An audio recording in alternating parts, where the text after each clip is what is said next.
آپ کی اس میں کوئی ایفرٹ نہیں ہے، آپ کی صرف یہ ایفرٹ تھی کہ آپ یا اسلام یا اسلام یا اسلام بس پڑھی جا رہے تھے، کبھی بھول رہے تھے، کبھی پڑھ رہے تھے، تسبیح چھوڑ دی ہوئی تھی، مشقت چل رہی تھی، کبھی کوئی واقعہ ہوا آپ بھول گئے، آپ نے 3 4 گھنٹے نہیں کیا، پھر آپ نے شروع کر دیا تو پھر اٹھے ایک دفعہ، تو اللہ دیکھ رہا ہے۔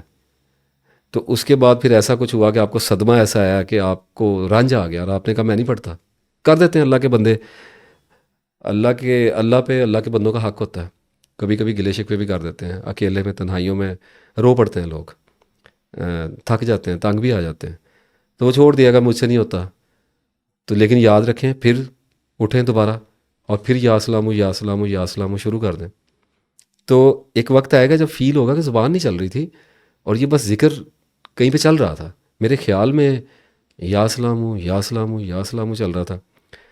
اب یہ اسے کہتے ہیں کہ بندہ خفی میں داخل ہو گیا، ذکر اس کا چل گیا ہے، لیکن اس میں کولیپسز بھی آتے ہیں، سوری، یعنی ہوتا یہ ہے کہ خوشی آئی اور ایک دم پتہ لگا، وہ سمجھ آ گئی کہ یہ یہاں پہ کیسے پڑھا جاتا ہے، کیونکہ اپنی تو یہاں اسے تو پریکٹس کر ہی نہیں سکتے نا، پریکٹس تو مسل کی ہوتی ہے، کسی کسی کسی نرو کی ہوگی، کسی آرگن کی ہوگی نا، آرگن کہہ رہا ہوں، کسی بھی باڈی پارٹ کی ہوگی، اندر تو زور ہی کوئی نہیں ہے۔ تو ایک دم اللہ اس علم سے روشناس کروائے گا کہ بندہ چپ ہے اور اس کے اندر خیال بھی چل رہا ہے، اور خیالوں کے بیچ میں کہیں دور سے آواز آ رہی ہے یا سلام ہو یا سلام ہو یا سلام ہو، جیسے کہیں دور سے اذان کی آواز نہیں آتی، ایسے آئے گی آپ کو۔ تو اب بندہ خوش ہو جاتا کہ میرا خفی چل گیا، اور وہ عین اسی لمحے یا اسے اگلے دن یا 1 گھنٹے بعد 2 گھنٹے بعد پھر رک جاتا ہے اور پھر زبان چلانی پڑتی ہے، تو لگتا ہے ایسا، پھر ڈپریشن آتا ہے کہ اس کی کہ یہ ابھی کیا ہوا، میرے اندر چلا تھا اور بند ہو گیا، مجھے پھر زبان میں روکتی ہوں یا روکتا ہوں تو نہیں چلتا، تو نہیں چل رہا، تو نہیں چل رہا، ضد کیوں کرنی ہے اللہ سے؟ دوبارہ آ جائیں لسانی پہ، ہونٹ تو بند ہو گئے نا، اتنی دیر میں ہونٹ پکے بند ہو جائیں گے، مستقل بند ہو جائیں گے، تو زبان کبھی رکے گی کبھی چلے گی، کبھی رکے گی کبھی چلے گی۔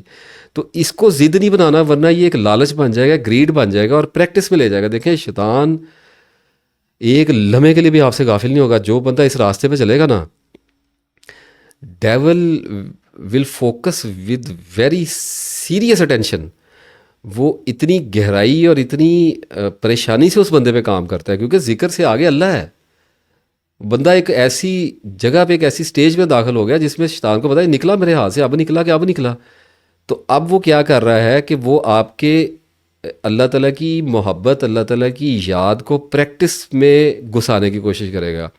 وہ یہ کہے گا کہ مجھے کیفیت آئی تھی، اتنی خوبصورت کیفیت تھی، میرے ذہن میں چل رہا تھا، میں سال 1.5 سے کر رہا ہوں یا 6 مہینے سے کر رہا ہوں، یہ جتنی بھی میں نے مشقت کی، لیبر تو کی ہے، اللہ کی محبت میں کی ہے، تو اب میں پہنچا تھا تو اب وہ کدھر چلا گیا، تو اس کو ریپیٹ کرنے کی کوشش کرے گا، ایکسپیرینس کرنے کی کوشش کرے گا، اور اس کے نتیجے میں لاشعوری طور پہ ہمیشہ کے لیے اس جنجال میں پھینک دیا جائے گا کہ میں نے خفی چلانا ہے، اور تکبرات میں داخل کر دیا جائے گا۔ وہ سم ٹائم پھر اللہ ایسے کرتا ہے کہ بندے کا چلا بھی دیتا ہے، نہیں چلا ہوتا، پتہ ہی نہیں لگتا، یعنی اگر کوئی پریکٹس کرنے بیٹھ گیا، ایک دفعہ قدرتی طور پہ چلا، اللہ نے عطا کیا، لیکن وہ بیٹھا، اس کے بعد گم ہوا اس سے ذکر، اور وہ رات کو لیٹا اور اس نے زبان بند کر کے لگایا زور ذہن میں، تو اللہ چلا دے گا، اس کے کس کام کا ہے؟ کسی کام کا نہیں، اللہ تو چلا گیا، اللہ اس کو اس کے خفی کے حوالے کر کے نکل گیا ہے۔ تو اتنی کلیئرٹی سے چلنا ہے کہ اپنی خواہش کو جگہ ہی نہیں دینی ہے، اور اگر جگہ پیدا ہو بھی گئی ہے، 1 2 دن کوئی ایسا تماشا کر بھی لیا ہے، تو توبہ کریں اور واپس آئیں، لسانی پہ ہیں، زبان کو چلائیں، حرکت دیں، جب اللہ نے دینا ہوگا دوبارہ دے دے گا، نہ دے ساری زندگی نہ دے تو پھر کیا خفی کے چکر میں اللہ کو چھوڑ دینا ہے؟ اتنی بڑی ضد لگا لینی نعوذ باللہ اللہ کے ساتھ کہ نہیں، میں تو تجھے خفی میں ہی یاد کروں گا، مجھے لسانی طرح قبول نہیں ہے۔ ساری دنیا اس کا لسانی ذکر بھی کرتی ہے، مسجدوں میں ہوتا ہے، راستوں میں ہوتا ہے، دکانوں پہ ہوتا ہے، کتابوں سے ہوتا ہے، 1000 طریقوں سے لوگ زبان سے اللہ کو یاد کرتے ہیں، ساری زندگی کرتے ہیں، نمازوں میں یاد کرتے ہیں، قرآن پاک میں یاد کرتے ہیں۔ تو آپ کو کیا پڑ گئی ہے کہ آپ خفی کے چکروں میں پڑ گئے؟ لسانی چلنے دیں۔ اور اب پھر آہستہ آہستہ ایک وقت آئے گا جب یہ کیا کہتے ہیں اس کو، آن اینڈ آف ہونا شروع ہو جائے گا، کبھی خفی میں چلا گیا، کبھی جلی میں آ گیا، کبھی لسانی میں آ گیا، شفٹ ہوتا رہے گا۔ آدمی کا، عورت کا کام نہیں ہے کہ ان چکروں میں پڑے، بس چپ کر کے اللہ کو محبت سے یاد رکھیے گا۔ نشانی اللہ ہے، محبت اللہ سے ہے، تو جانا اس کی طرف ہے، کسی بھی شے کی طرف، کسی بھی اور گول کی طرف نہیں لپکنا جو اللہ سے علیحدہ ہمیں کرتا ہو۔ اللہ کو ہم نے سب سے پہلے سب سے آگے رکھنا ہے۔ اب جب بہرحال جب آخر کار ایک وقت آئے گا، 1-2 سال، اللہ عالم، دعا تو ہوتی ہے کہ جلدی جلدی ہو جائے، تو ایک وقت آئے گا کہ زبان قرار پکڑ جائے گی، مکمل قرار پکڑ جائے گی، ایفرٹ لیس ہو جائے گا ذکر۔ اب بس چل پڑا، اب خیال میں چل پڑا، تو اب سینٹر میں آواز آئے گی ذہن کے، اور وہ بڑا ہی خوبصورت ایکسپیرینس ہے۔ میں اس پہ بالکل بات نہیں کرنا چاہتا، دل تو میرا کرتا ہے اس وقت بولنے کو، رکتا رکتا بھی شاید کچھ کہہ ہی جاؤں۔ رکتا اس لیے ہوں کہ میں لالچ پیدا نہیں کرنا چاہتا لوگوں کے دلوں میں۔ میرا کام لوگوں کو اللہ کی طرف مائل کرنا ہے، کیفیات کی طرف مائل کرنا نہیں ہے، صرف حوصلہ افزائی کے لیے، اور یہ بتانے کے لیے کہ لامحدود ذکر ایگزسٹ کرتا ہے اور پاسبل ہے۔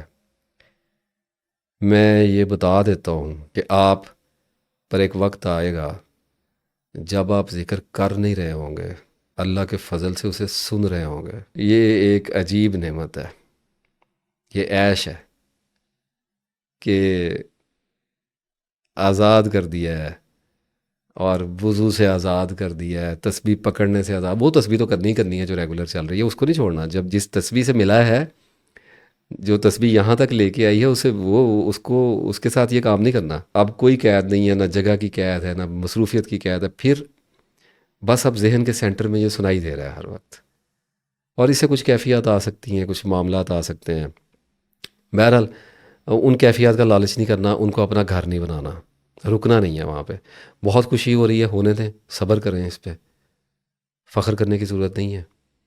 کوئی کامیابی نہیں ہوئی، کیا کامیابی؟ لوگوں کو کیا بتانا ہے کہ میرے ذہن میں چل گیا، میں نے یہ کر لیا؟ تکبر کریں گے لوگوں کے ساتھ، شوخ بنیں گے، تو اللہ تو گیا، اللہ چلا جائے گا۔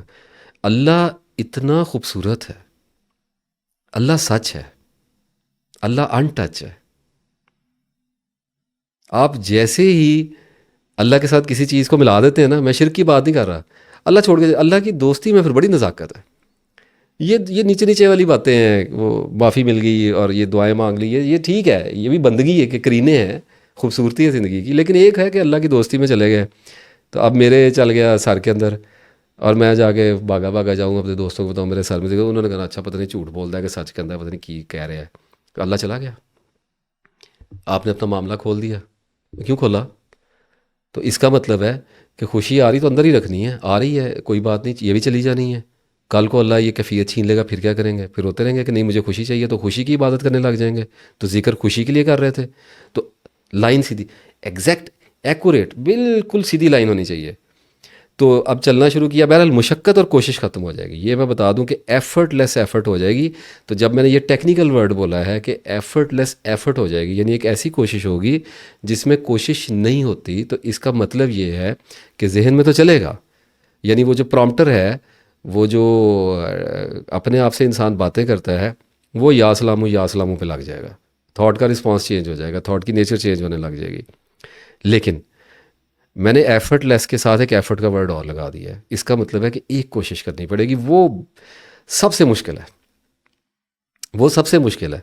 یعنی اس کوشش سے جب جان چھوٹے گی، شعوری کوشش سے جان چھوٹے گی، تو لاشعوری کوشش نافذ ہو جائے گی آپ پہ، یعنی کہ ذکر پہ مراقبہ کرنا پڑے گا۔ یہ بڑا ڈفرینٹ اسپیکٹ ہے بات کا، اس کو روحانیت میں نہ لے کے جائیے گا۔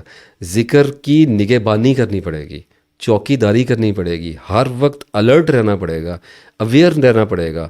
ابھی شیطان سے مرتے دم تک جان نہیں چھوٹنی، آزمائش میں آئے ہیں تو وہ آزمائش کا ایک بہت امپورٹنٹ حصہ ہے، اس کو رسائی دی گئی ہے، آزادی دی گئی ہے، اور اس نے مہلت مانگی تھی، اس کو مہلت دے دی گئی ہے، فرمان جاری کیا اللہ نے کہ دے دی مہلت اس کو، تو وہ ہے، وہ اس کہانی میں رہے گا، انڈر ایسٹیمیٹ نہیں کر سکتے کبھی بھی۔ مراقبہ جب کہا کرنا ہے تو اس کا مطلب ہے کہ گاڑی چلا رہے ہیں، ذکر ہو رہا ہے، تو سن رہے ہیں آپ ذکر، تو سنیے، گانے سننے کی کیا ضرورت ہے، ذکر سنیے، اتنی مشقت کر کے یہاں تک آئے ہیں تو اس کو سنیں، اس کا مزہ لیں، کوئی بات نہیں، سنیں اس کو. پھر پریشانی ہے اور پریشانی میں ذکر ہو رہا ہے تو اس وقت پھر برداشت نہیں ہوتا. آدمی، انسان، مرد و عورت بسا اوقات ایسے دباؤ میں چلے جاتے ہیں کہ ان سے نماز پڑھنی دشوار ہو جاتی ہے، وہ نہیں پڑھی جاتی. پڑھتے ضرور ہیں، بیزاریوں میں پڑھتے ہیں، اکتاہٹوں میں پڑھتے ہیں، الجھنوں میں پڑھتے ہیں، غصے میں پڑھتے ہیں لوگ. تو آدمی ایسا پھر اس کو وہ بھنبھناہٹ میں شفٹ ہو جاتی ہے آواز، وہ ردم، وہ جو میوزک تھا، وہ جو ایک تان تھی اور ایک سر تھا اور ایک راگ جو چلا تھا آپ کے ذہن میں، اور جو آپ کو سکون اور اطمینان کی لہریں دے رہا تھا. اب شیطان آپ کو یہ کہے گا کہ یہ ختم ہو تو میں کچھ سوچوں. یہ نہیں ہے کہ آپ کی سوچنے کی کیپیسٹی ختم ہو جائے گی، وہ پوری پوری ہے. اب اس پہ تو میں کیا ویڈیو کروں کہ آپ جتنا بھی ذکر کریں، اللہ کو جتنا بھی یاد کریں، باتیں جتنی بھی کریں، ذہن کو پتہ ہے اس نے کیا کام کرنے ہیں، اس نے کون سی کتابیں پڑھنی ہیں، اس نے کون سے قرآن پاک کو کتنا ترجمہ اس کا پڑھنا ہے، اس نے روٹی کب کھانی ہے، اس نے بزنس کیسا کرنا ہے، وہ کر رہا ہے سارا کچھ. یہ ڈیٹا جو چلا گیا وہ آٹو پائلٹ پہ ہوتا ہے، ہم اس کو نہیں کر رہے ہوتے، یہ خود بخود ہو رہا ہوتا ہے. بہرحال یہ تو اس وقت پھر صبر کے ساتھ دیکھنا پڑے گا اور واپس اس میں جانا پڑے گا کہ یا سلام ہو، یا سلام ہو، یا سلام ہو. گزر جائے گا، یہ دباؤ بھی گزر جائے گا. تو یہ کوئی ایسی آواز ہوتی ہے جس کی کوئی فریکوینسی نہیں ہوتی، کوئی وائبریشن نہیں ہوتی ہے، اس کا کوئی ارتعاش نہیں ہوتا. یہ صرف آپ کو سنائی دیتی ہے اور کسی کے لیے نہیں ہوتی ہے. اس کو کہتے ہیں کہ اب یاد کرنا نہیں پڑ رہا، اب یاد آ رہی ہے. پھر یاد آنی شروع ہوتی ہے. آپ نے دیکھی ہے خوبصورتی. اللہ جمیل و یحب الجمال. الحمدللہ. اب اس سے آگے تو توفیق نہیں ہوئی، لیکن کچھ بہت ہی زیادہ ذکر کرنے والوں سے یہ سنا ہے کہ جب ذکر خفی، جس کو عام طور پہ ذکر قلبی کسی اور طرح سے کہا جاتا ہے، میں تو ذکر قلبی ہی اس کو کہوں گا، دل ہی لگ گیا، کیونکہ جب بہت زیادہ چلتا رہے تو آہستہ آہستہ وہ جو آواز، وہ جو اسم پڑھا جا رہا ہوتا ہے، اس کی جو سر کے اندر آواز آنی شروع ہوتی ہے نا، وہ بھی آہستہ آہستہ ختم ہونے لگ جاتی ہے. اور بس ایک کہتے ہیں کہ ایک ہمنگ ساؤنڈ میں، ایک چہچہاہٹ میں، ایک بڑی دل نشین سی ایک کیفیت میں بدل جاتی ہے. وہ کیفیت ہوتی ہے یا سلام ہو.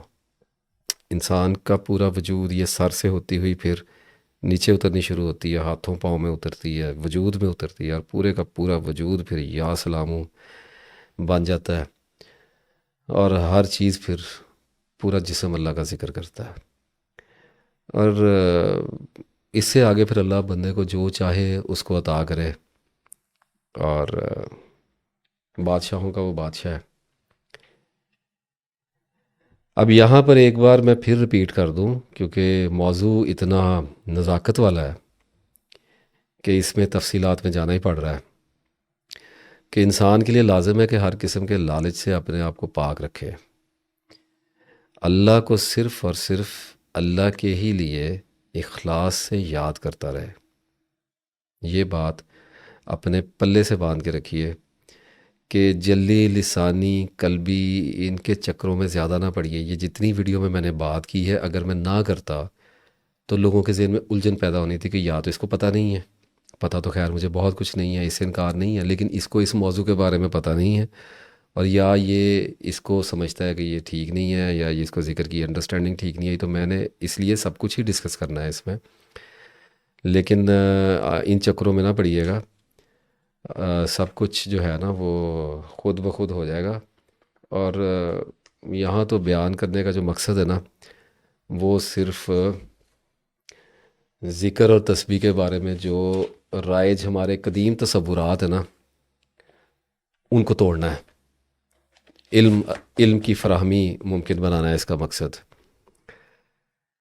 اچھا جی، ایک اب میری پرسنل ریکمنڈیشن ہے یہاں پہ کہ جب لسانی ذکر آپ شروع کریں، زبان سے اللہ تعالیٰ کو یاد کرنا شروع کریں، تو ایک I never recommend any kind of practice, but for the sake of understanding, بڑی ہی احتیاط کے ساتھ، بڑے ہی ہوش کے ساتھ، اور پورے علم اور عقل کے ساتھ ایک پریکٹس آپ نے صرف 15 سے 20 دن کے لیے یا ایک مہینہ، بس، ناٹ مور دین دیٹ. ویسے تو 15 دن بھی بہت زیادہ ہیں، 2-4 دن میں ہی جس کو سمجھ آنی ہے اس کو سمجھ آ جائے گی. کہ 1-2 گھنٹے اللہ کا ذکر جو ہے وہ اکیلے بیٹھ کے کریں، ایک وقت رکھ لیں، کوئی فرض نہیں کرنا اپنے اوپر، کسی دن دوپہر کے ٹائم رکھ لیں، کسی دن رات کے ٹائم رکھ لیں، کسی دن صبح فجر کے بعد بیٹھ جائیں، وہ وقت ایسا ہو جو تنہائی کا ہو اور اطمینان کا ہو اور فراغت اس میں ہو، اور اس میں یہ جیسے ابھی ہم مثال لے کے چل رہے ہیں یا اسلام کی، اس کو پڑھنا شروع کر دیں بیٹھ کے. اب کیا ہے، سامنے کوئی دیوار ہوگی، آسمان ہوگا، کوئی کھیت کھلیان ہوگا، کچھ بھی ہوگا، صحن ہوگا، کمرہ ہوگا کوئی، بس سامنے دیکھیں تو دیکھتے رہیں اور پڑھنا شروع کر دیں. تو یہ کوئی مشق نہیں ہے، نہ ہی اس میں آپ نے فوکس کرنا ہے. یہ کوئی مراقبہ نہیں میں بتانے لگا، میں اس چیز کے بڑا سخت خلاف ہوں کہ انسان اپنے مذہب میں کسی نئی پریکٹس کو داخل کرے، یہ بدعت ہوتی ہے. اور یہ بڑی ایک جدید اللہ تعالیٰ نے ہمیں انٹرپریشن دی ہوئی ہے. اس کے اوپر انشاءاللہ تعالیٰ ویڈیو میں کروں گا، ایک بدعت کے اوپر لکھی نہ لوں ذرا، وقت ملے گا تو. ابھی تو ویسے ہی مجھے لگتا ہے 100-150 سے زیادہ ہو گیا ہے. تو بات یہ ہے کہ اس کا جو مقصد ہے نا، اس ایکسرسائز کا، اس ایکسپیریمنٹ کا، وہ صرف یہ ہے کہ معذرت چاہتا ہوں، وہ یہ ہے کہ اپنے نفس کی طاقت، اس کی سرکشی اور اس کی بغاوت کو انسان کھلی آنکھوں سے ایک بار دیکھ لیں. بیٹھ جائیں اور لگائیں اس کو یا سلاموں کے ورد پہ، اور پھر دیکھیں کہ یہ 5-10 منٹ کے بعد آپ سے کرتا کیا. آپ کو نظر آئے گا کہ یہ ایک جانور ہے. یو ول سی کہ یہ اتنی زیادہ ہائیسٹ آرٹیفیشل انٹیلیجنس سے بنا ہوا ایک کلبوت ہے جس میں اللہ نے اپنی روح دوڑائی ہوئی ہے، اور یہ بجلی کی تیزیاں اس کے اندر سے. اس کو کبھی کوئی کام یاد آئے گا، کبھی کچھ یاد آئے گا، کبھی خارش آئے گی، کبھی اس کو کوئی پرابلم ہو جانی ہے، کبھی یہ کہے گا اٹھیں یہ کیا کر رہا ہو کبھی. تو وساوس کو آبزرو کریں، اپنے نفس کے سٹرکچر کو، اس کے پیٹرن کو، اس پورے کانشیسنیس کو جو شعور ہے ہمارے اندر، اس کو ایک دفعہ ذرا اپنے سامنے کر لیں. آپ ہوں اور آپ کا نفس ہو اور کوئی نہ ہو، اور ذکر شروع کریں اور کریں ذرا اپنے مزاج کے حساب سے. کسی کو ہفتے میں سمجھ آئے، کسی کو ایک دن بھی بہت ہوتا ہے، اور کوئی مہینہ کرے گا. لیکن لمبا نہیں لے کے، پریکٹس نہیں کرنی، اس میں تو ڈپریشن آ جائے گا. صرف ایک بار یہ دیکھنا ہے کہ یہی نفس ہے جو آپ جب انگیجمنٹ میں ذکر کریں گے، جب مصروفیات میں اور موشن میں جب آپ ایکٹیو ہو کر اللہ کا ذکر کریں گے، تو یہ آپ کو ایسے ہی وساوس ڈالے گا جو مصروفیت کی وجہ سے آپ ان کے نرغے میں آ جائیں گے، اور یہ آپ کو کیچ کر لے گا. تو ایک بار بیٹھیں، اور میرا مشورہ یہ ہے کہ اگر کوئی بہت زیادہ یکسو آدمی ہے اور ہمت اور حوصلہ اس کا بلند ہے، تو وہ ہفتہ 2 ہفتے بیٹھے روزانہ، اور 1-2 گھنٹے، 1 گھنٹہ بھی انف ہے، اللہ کا ذکر کرے، اور اپنے نفس، جو اس کا نفس اس پہ حملے کرے گا، ان کو اسٹڈی کرے. اسی میں سے ہی آنا ہے. اس بات کو سمجھیے گا کہ اسی میں سے ہی آئے گا. یعنی اب میں کیا کھل کے بات ہوتا ہوں، لوگ الجھ جاتے ہیں، ڈر بھی جاتے ہیں. کچھ 40-50 قسم کے ٹرائبز ہوتے ہیں سوچوں کے، خیالات کے، ان کے اندر سے ہی سوچوں کے سیٹ ہوتے ہیں، اور وہی سیٹ آ رہے ہوتے ہیں. ایک سوچ جو ہے وہ ایک سیٹ آف تھاٹس کو ٹریگر کرتی ہے، and that set of thoughts. مجھ پہ اعتراض کیا جاتا ہے، میں انگلش بہت بولتا ہوں. میں نہیں بولتا، خدا کے بندو، یہ میرا مزاج ہے، یہ تو انگلش ہے ہی نہیں ہے، میری انگلش اتنی اچھی نہیں ہے. لیکن کچھ میری تعلیم ایسی ہے، کچھ میری تربیت ایسی ہے، کچھ میرے علم کے اوریجنز ایسے ہیں کہ میرے منہ سے نکل جاتی ہے. میں کوشش بہت کرتا ہوں، اور اگر کسی کو پھر بھی تردد ہوتا ہے تو میری طرف سے معذرت قبول فرمائیں. مزاج پہ کوئی زیادہ زور نہیں ہوتا آدمی کا. تو یہ کرے گا کہ تو سیٹ آف جو ایک سوچوں کا ایک، کیسے کرنا ہے اس کو، سوچوں کا ایک سیٹ ہے، وہ ایک تھاٹ سے حرکت میں آیا ہے، اور اس میں 10-12-15-20 سوچیں ہیں، اور وہ ببلنگ کرنا شروع کر دیں گی، پاپنگ کرنا شروع کر دیں گی. اور یہ سیٹ ایک اور اس سے بڑے سیٹ آف تھاٹس کو، سوچوں کے ایک گروپ کو جگا دے گا. تو یہ ایسے چل رہا ہوتا ہے، یعنی ایک دم طوفان آ رہا ہوتا ہے اور طوفان نیچے ہو رہا ہوتا ہے، پھر ایک دم طوفان آ رہا ہوتا ہے اور طوفان نیچے ہو رہا ہوتا ہے. اس کو اسٹڈی کریں بیٹھ کے. اور جو بندہ 1-2 ہفتے بیٹھ کے روز 2-3 گھنٹے، یعنی 1 گھنٹہ 1.5 گھنٹہ اپنی طاقت اور مزاج کے حساب سے بیٹھ جائیں، کرسی پہ بیٹھ جائیں، لیٹ کے کر لیں، آنکھیں کھول کے کر لیں، جائے نماز پہ بیٹھ کے کر لیں، کوئی اس میں کوئی پروٹوکول نہیں ہے. اکیلے واک کرتے ہوئے کر لیں. میں نے OCD کی ویڈیو میں بتایا تھا کہ آبزرو کر لیں. تو ذکر کرتے ہوئے، اور سب سے بیٹر تو یہ ہے کہ تنہا کمرے میں کر لیں، پوزیشن جو بھی آپ کی ہو. تو اس میں جو بھی پیٹرنز آپ کے ہوں گے آپ نے انہی میں ہی رہنا ہے، وہی بار بار آپ کے ریپیٹ ہو رہے ہیں، وہ جنون ہوتے ہیں، وہ آکیپائڈ کیا ہوتا ہے انہوں نے مائنڈ کے مختلف حصوں کو. اب ویڈیو پھر آگے کی آگے نکلتی چلی جا رہی ہے، ابھی بہت بڑا ہے اللہ کے بندو. تو بہرحال وہ جب آپ اس کو دیکھنا شروع کریں گے تو آپ کو ایک اندازہ ہوگا کہ یہ یہاں سے مجھ پہ وار کرتا ہے. یہ نہیں کہ مکمل پتہ چل جائے گا، اور وہ بڑا تنوع پیدا کرتا ہے، بڑی ورائٹی ہے شیطان کے پاس اٹیک کرنے کے لیے. وارفیئر اس کا بڑا ایڈوانس ہے. تو بہرحال یہ کہ ایک اوور آل ایک اندازہ ہو جائے گا تو اتنا یعنی بچنے کے چانسز بہت زیادہ ہو جائیں گے.